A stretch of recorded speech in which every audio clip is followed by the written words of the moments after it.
start the day's other headlines in the UK, where President Trump closed out his state visit with a series of deals aimed at further cementing ties between Britain and the U.S.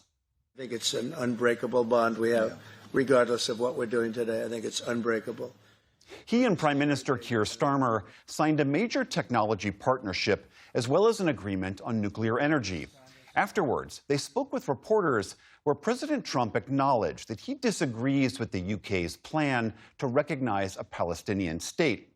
On efforts to end the war in Ukraine, President Trump said he's disappointed that Russian President Vladimir Putin is continuing his attacks. The one that I thought would be easiest would be because of my relationship with President Putin, but he's let me down. He's really let me down. It was going to be Russia and Ukraine, but we'll see how that turns out.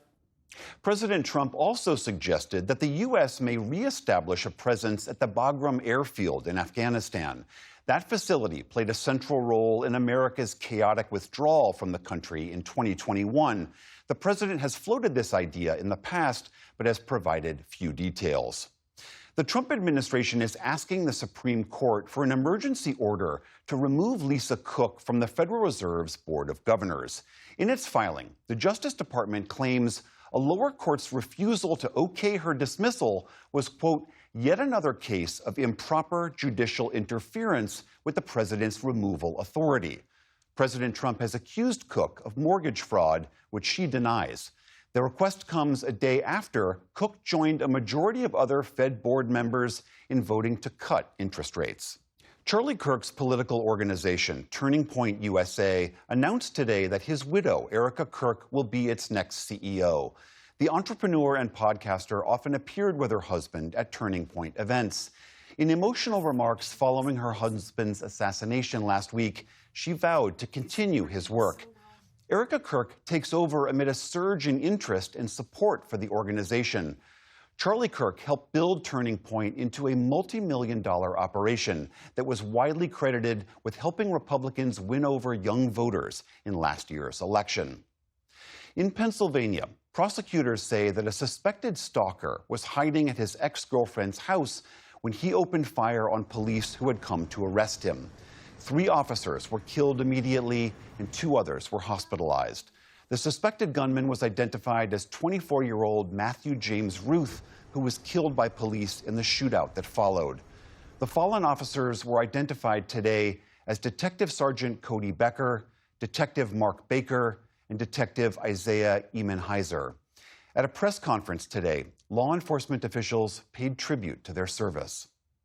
Well, their mission is now complete. You kept the faith. You ran the race.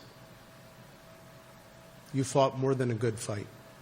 Last night, members of the small southern Pennsylvania community joined police and first responders as they formed a procession to the coroner's office to show their support. It was one of the deadliest days for Pennsylvania's police so far this century. Turning to the Middle East, the Israeli military says 4 of its soldiers were killed today in southern Gaza. They're the first troop losses since Israel launched a major offensive in Gaza City this week in the territory's north. As explosions dotted the horizon, residents reported that internet and phone lines have been cut off across the Strip. Hundreds of thousands of Gazans have already fled Gaza City in a desperate search for safety in the south, but some refuse to leave. I'm not getting out of here. God is one and death is one. Life is one. It's like 1,000 deaths. And we're not leaving. We're not getting out.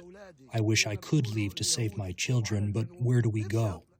Separately, officials say a Jordanian truck driver shot and killed 2 people at an Israeli-run border crossing between Jordan and the occupied West Bank. The Israeli military says it neutralized the gunman, but provided no other details. They are referring to the shooting as a militant attack. Back in this country, chipmaker NVIDIA is investing $5 billion in its struggling rival Intel.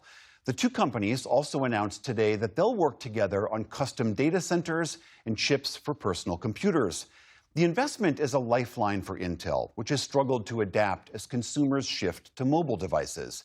And it comes after the U.S. government took a 10% stake in Intel last month.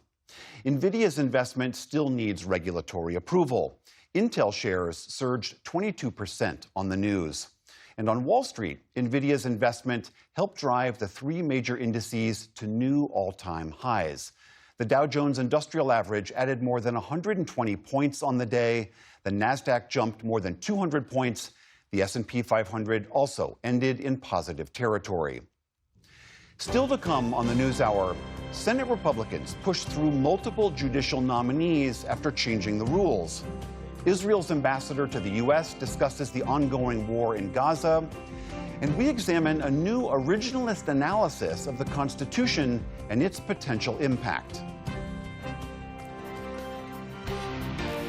This is the PBS NewsHour from the David M. Rubenstein Studio at WETA in Washington, and in the West from the Walter Cronkite School of Journalism at Arizona State University.